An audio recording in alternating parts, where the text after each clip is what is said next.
ಹಿಂದೂಗಳನ್ನು ಸಹಿಸದೆ ಮಾಡಿರುವಂಥ ಕೃತ್ಯವನ್ನು ಎಸಗಿರುವಂಥ ದುಷ್ಕರ್ಮಿಗಳು ಯಾರು ಇದ್ದಾರೆ, ಅವತ್ತು ರಸ್ತೆಯಲ್ಲಿ 2 ಹಸು ರುಂಡಗಳನ್ನು ಕತ್ತರಿಸಿ, ನಿಮಗೆ ಗೊತ್ತಿರಲಿ, ಬರೀ ಹಸು ರುಂಡಗಳ ಜೊತೆಯಲ್ಲಿ ಹಸುಗಳ ಚರ್ಮವನ್ನು, ಮುಖ ಇರಕ್ಕಿರುವಂಥ ಚರ್ಮವನ್ನು ಕೆತ್ತಿರುವಂಥದ್ದು.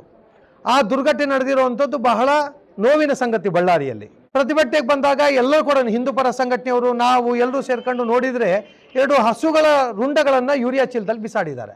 ಮಹಾನಗರ ಪಾಲಿಕೆಯವರು, ಪೊಲೀಸ್ ಇಲಾಖೆಯವರು ಎಲ್ಲರೂ ಕೂಡ ಬಂದು ಇಲ್ಲ ಇದನ್ನು ನಾವು ತೊಗೊಂಡೋಗ್ತೀವಿ ಅಂತಂತೇಳಿ ಶುರು ಮಾಡಿದರು. ಅಲ್ಲಿ ಆ ಜನ ಬಿಡಲಿಲ್ಲ. ಇದನ್ನು ನಾವು ಹಿಂದೂ ಸಂಪ್ರದಾಯದಂತೆ ನಾವೇ ಅಂತ್ಯ ಸಂಸ್ಕಾರ ಮಾಡ್ತೀವಿ ಅಂತಂತೇಳಿ ಜನ ಆಗ್ರಹಕ್ಕೆ ಬಂದರು. ಇದನ್ನು ನೋಡಿದಂಥ ಮಹಾನಗರ ಪಾಲಿಕೆಯವರು ಮತ್ತು ನಮ್ಮ ಎಲ್ಲ ಸಾರ್ವಜನಿಕರು, ಪೊಲೀಸ್ ಇಲಾಖೆಯವರು ಅಲ್ಲೆಲ್ಲ ಬಂದ ತಕ್ಷಣವೇ ಇಲ್ಲ ನೀವು ಒಂದು ಕೆಲಸ ಮಾಡಿ, ಇದನ್ನು ನೀವು ಅಂತ್ಯ ಸಂಸ್ಕಾರ ಮಾಡಬೇಡ್ರಿ, ಪೋಸ್ಟ್ ಮಾರ್ಟಮ್ ಮಾಡಿ ನಾವು ನಿಮಗೆ ಕೊಡ್ತೀವಿ, 3 ಗಂಟೆ ನಂತರ ನೀವು ಮಾಡ್ಕೊಳ್ರಿ ಅಂತಂತೇಳಿ ಜನರಿಗೆ ಹೇಳುವಂಥ ಮಾತಿದು. ಪೊಲೀಸ್ ಇಲಾಖೆಯವರು ಪೋಸ್ಟ್ ಮಾರ್ಟಮ್ ಮಾಡಿ ಪಶು ಆಸ್ಪತ್ರೆಯಲ್ಲಿ, ನಿಮಗೆ ಗೊತ್ತಿರಲಿ, ಅವರು ಇದ್ದಕ್ಕಿದ್ದಂತೆ ಯಾವ ಮಾತನ್ನು ಕೊಟ್ಟಿದ್ರು ಸಾರ್ವಜನಿಕರಿಗೆ, ಅದನ್ನು ಮಾತನ್ನು ಮೀರಿ ಅವರೇ ಅಂತ್ಯಕ್ರಿಯೆ ಮಾಡೋದಕ್ಕೆ ಗಾಂಧಿನಗರ ಪೊಲೀಸ್ ಸ್ಟೇಷನ್ನ CPI ಅವರು ಅದನ್ನು ತಗೊಂಡು ಏಕಾಏಕಿ ಗಾಡಿಯಲ್ಲಿ ಹಿಂದಿನ ಡೋರಿಂದ ಹೊರಟೋದ್ರು. ಅವರು ಇದನ್ನು ವಿರೋಧಿಸಿದ್ರು. ಜನ ಪ್ರತಿಭಟನೆ ಕೂತರು, ಇದು ಯಾವುದೇ ಕಾರಣಕ್ಕೆ ನಮಗೆ ಹ್ಯಾಂಡ್ ಓವರ್ ಮಾಡಬೇಕು ಅಂತಂತೇಳಿ.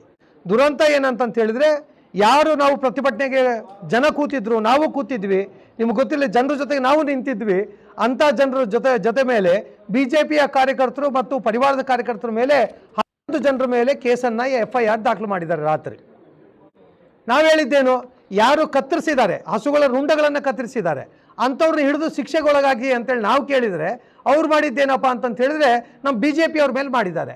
ಇದ್ರ ಹಿಂದೆ ಯಾರ ಕೈವಾಡ ಇದೆ ಅನ್ನೋದಂತೂ ಕೂಡ ಇದು ಬಯಲಿಗೆ ಬರಬೇಕು. ಒಂದು, ಯಾರು ಕತ್ತರಿಸಿದ್ದಾರೆ ಹಸುಗಳ ರುಂಡವನ್ನು, ಅದು ಅವರಿಗೆ ಶಿಕ್ಷೆಯನ್ನು ಒಳಪಡಿಸಬೇಕು. ಬಳ್ಳಾರಿಯಲ್ಲಿರುವಂಥ ಕಸಾಯಿಖಾನೆಗಳು ಬಂದಾಗಬೇಕು. ಎಲ್ಲೆಲ್ಲಿ 10 ನಂಬರ್ ಅಂತಂತೇಳಿ ದನದ ಮಾಂಸವನ್ನು ತೂಗಾಕಿ ತಿಂತಾ ಇದ್ದಾರೆ, ಅದನ್ನೆಲ್ಲವೂ ಕೂಡ ಮಹಾನಗರ ಪಾಲಿಕೆ ಮತ್ತು ಜಿಲ್ಲಾಡಳಿತ ತಕ್ಷಣ ಅದ್ರ ಮೇಲೆ ಕಾನೂನು ಕ್ರಮವನ್ನು ಕೈಗೊಳ್ಳಬೇಕು. ಇದ್ರ ಹಿಂದೆ ಕೂಡ ಅನೇಕ ಬಕ್ರೀದಿನ ಹಬ್ಬ ಅಂತ ಹೆಸರಿಟ್ಟುಕೊಂಡು ಸುಮಾರು ಬಳ್ಳಾರಿ ನಗರ ಮತ್ತು ಗ್ರಾಮಾಂತರದಲ್ಲಿ ನಿಮಗೆಲ್ಲರೂ ಗೊತ್ತಿರಲಿ 500ಕ್ಕೂ ಹೆಚ್ಚು ಹಸುಗಳ ಹತ್ಯೆ, ಕಸಾಯಿಖಾನೆಗೆ ಹತ್ಯೆಯನ್ನು ಮಾಡಲಾಗಿದೆ. ಇದ್ರ ಕಡೆ ಇಲಾಖೆಗಳು, ಜಿಲ್ಲಾಡಳಿತ ಕಣ್ಮುಚ್ಕೊಂಡು ಕೂತಿದೆ. ಇದ್ರ ಕಡೆ ಗಮನ ಹರಿಸ್ತಾ ಇಲ್ಲ. ಹಾಗಾಗಿ ಯಾರು ಹೋರಾಟಕ್ಕೆ ನಿಲ್ತಾರೆ ಅವ್ರ ಮೇಲೆ ಪ್ರಕರಣವನ್ನು ದಾಖಲು ಮಾಡ್ತಾ ಇದ್ದಾರೆ. ಇದ್ರ ಎಷ್ಟು ಮಟ್ಟಿಗೆ ನ್ಯಾಯ ಇದು? ಹಾಗಾಗಿ ಈ ಹೋರಾಟ ಇಲ್ಲಿಗೆ ನಿಲ್ಲೋದಿಲ್ಲ. ಇದನ್ನು ಪೂರ್ತಿ ನಿರಂತರ, ಇದು ಒಂದು ಹಂತಕ್ಕೆ ಯಾರು ಹಸುಗಳನ್ನು ಕಡ್ದಿರುವಂಥವ್ರನ್ನ ಪ್ರಾಮಾಣಿಕವಾಗಿ ಇಲಾಖೆಯವರು ಹಿಡದೇ ಇದ್ದರೆ ಮುಂದಿನ ಹೋರಾಟವನ್ನು ನಾವು ಮುಂದಡಿಸ್ತೀವಿ ಅಂತೇಳಿ ಆಗ್ರಹವನ್ನು ವ್ಯಕ್ತಪಡಿಸ್ತಾ ಇದ್ದೀವಿ.